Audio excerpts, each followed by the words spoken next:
Super 6 సభ ఘన విజయం 2 లక్షల అంచనాలు 3 లక్షల పైగా హాజరు ప్రజలే మా బలం మా విశ్వాసం అని మంత్రి కొలుసు పార్థసారథి అన్నారు. బెదిరింపులతో 100 మందిని తెప్పించవచ్చు, లక్షల మందిని ఎవరు తెస్తారు, స్వచ్ఛందంగా తరలి వచ్చిన ప్రజా సందోహమని అన్నారు. ప్రభుత్వం మీద విమర్శలు చేయటం సర్వసాధారణం.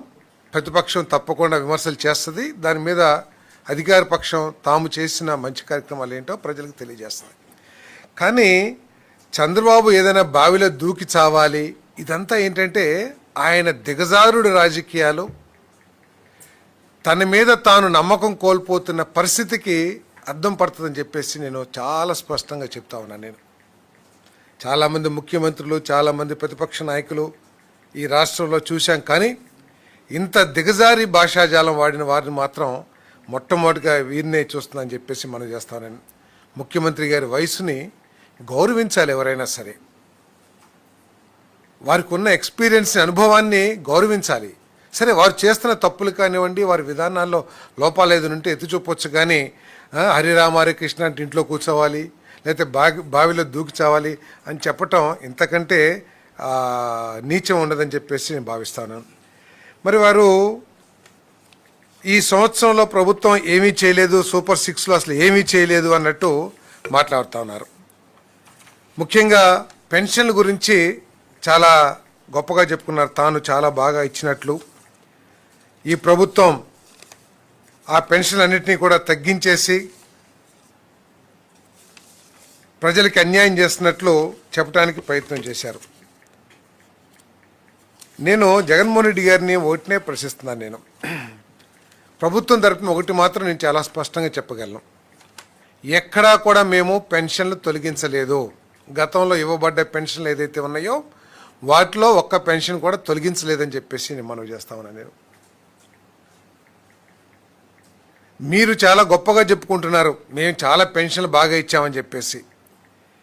మీరు మొట్టమొదటి సంవత్సరంలో కేవలం 1300, 1200 కోట్లు, 1400 కోట్ల రూపాయల వరకు పెన్షన్లు ఇస్తే మాసానికి, ఈ ప్రభుత్వం నెలకి 2746 కోట్ల రూపాయల పెన్షన్లు ఇస్తున్న విషయం జగన్మోహన్ రెడ్డి గారు మీ కళ్ళకి కనబడతలేదా, లేకపోతే మీకు సమాచారం రావట్లేదని అడుగుతున్నాను నేను. మీరు మొట్టమొదటి సంవత్సరం ఇచ్చింది కేవలం 1497 లక్షల కంటే కూడా తక్కువ. ఎందుకంటే నేను ఈ 1497 ఫిగర్ ఏదైతే చెప్తున్నానో జనవరి 24కి, కానీ మీరు మొట్టమొదటి సంవత్సరంలో ఒక్క పెన్షన్ కూడా ఇవ్వాల. గతంలో ఏదైతే పెన్షన్లు ఇస్తా ఉన్నారో అవే కొనసాగించారు.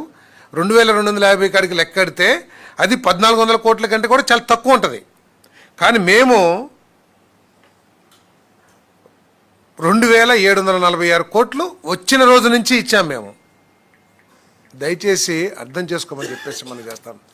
ఏదైనా సరే ఫిగర్ తగ్గుంటే అది సహజ మరణాలు ఏదైతే ఉంటాయో, వృద్ధులు కానివ్వండి, అనారోగ్యంతో కానివ్వండి చనిపోతారో అవి తగ్గినాయి తప్పితే, అదే మీ ప్రభుత్వంలో అయితే చనిపోయిన వాళ్ళకు కూడా ఇచ్చేసి ఏదో ఒక లెక్కలో రాసుకుని ఏమైనా తీసుకునే వాళ్ళేమో, కానీ చనిపోయిన వాళ్ళు మాత్రమే తగ్గిందనే విషయాన్ని దయచేసి గుర్తించాలని చెప్పేసి మనం చేస్తాను.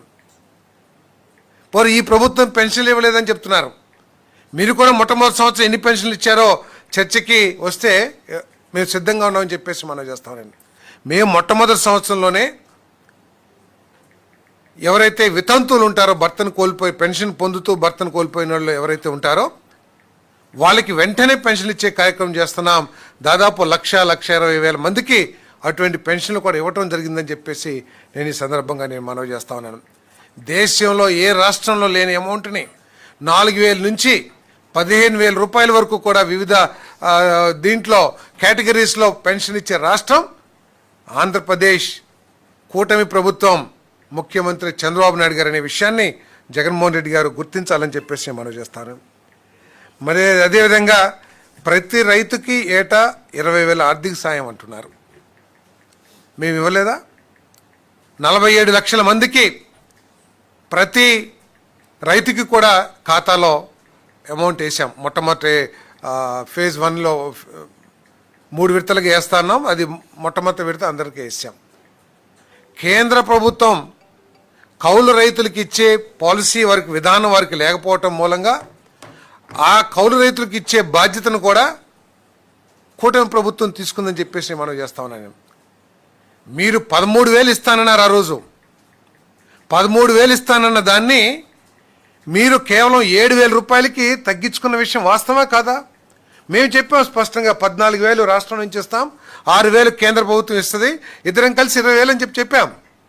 మీరు 13,000 మేమే ఇస్తామని చెప్పేసి 7,000కి తగ్గించుకున్న మీరు కూటమి ప్రభుత్వాన్ని అన్నదాత సుఖీభవ విషయంలో మాట్లాడటం కరెక్ట్ కాదని చెప్పేసి నేను మనవి చేస్తా ఉన్నాను. నేను ఈరోజు తల్లికి వందనం మీరు కూడా చెప్పారు, ఏదో చెప్తున్నారు జగన్ అన్న ఇచ్చే పథకాలన్నీ కూడా చంద్రబాబు నాయుడు గారు కంటిన్యూ చేస్తా అని చెప్పారు, ఇస్తలేదని చెప్తున్నారు. ఎస్, చర్చిస్తానికి సిద్ధంగా ఉన్నాం. మీరు ఏ విధంగా ఎన్నికల ముందు హామీ ఇచ్చారు, 2019 ఎన్నికలకు ముందు, వచ్చిన తర్వాత ఏమేమి మోసాలు చేశారో కూడా చర్చకి సిద్ధంగా ఉన్నామని చెప్పేసి మనం చేస్తా ఉన్నాను. నేను ప్రతి స్కూల్కి వెళ్ళే ప్రతి విద్యార్థికి మీరు 15,000 ఇస్తానన్నారు అమ్మ ఒడి కింద. కానీ ఓట్లు వేయించుకుని గెలిచిన తర్వాత దాని ఇంటికి ఒక్కరికే పరిమితం చేసి ఒక్కరికే ఇచ్చిన విషయం ఒకసారి జ్ఞాపకం చేసుకోవాలని చెప్పేసి నేను వైఎస్ఆర్ కాంగ్రెస్ పార్టీ గుర్తు చేస్తా ఉన్నాను. కానీ కూటమి ప్రభుత్వం చంద్రబాబు నాయుడు గారు, విద్యాశాఖ మంత్రి మా ప్రీతమ యువనేత లోకేష్ గారు ఎక్కడ కూడా దాన్ని తగ్గించుకుంటానికి మీకు మెల్లే మీరు కూడా ఓటే ఇచ్చారు కదా, మనం కూడా ఓటే ఇస్తే సరిపోతుందిలే అని చెప్పేసి ఎక్కడ ప్రయత్నం చేయాల. ఇంట్లో ఎంతమంది ఉంటే అంతమందికి ఇచ్చే కార్యక్రమం చేస్తా ఉన్నాం. 67 లక్షల మందికి మేము ఈ తల్లికి వందనం కార్యక్రమం చేస్తున్నామని చెప్పేసి మనం చేస్తాం. ఎవరైనా కొంతమందికి రాకపోయి ఉంటే ఆ పాపం కూడా మీదే అని చెప్పేసి మీకు మనం చేస్తాను. ఏదైతే మీరు ఆ రోజు ఫ్యామిలీ మ్యాపింగ్ అని చెప్పేసి అవకతవకలు చేశారో ఆ నిబంధనలు అడ్డు రావడం మూలంగా కొంతమంది పొందట్లేదేమో, వాటిని కూడా సరిచేస్తానికి ఈ ప్రభుత్వం ప్రయత్నం చేస్తానని చెప్పేసి మనం చేస్తాం. ప్రతి ఇంటికి ఉచితంగా ఏడాదికి 3 గ్యాస్ సిలిండర్లు, దీపం 2 పథకం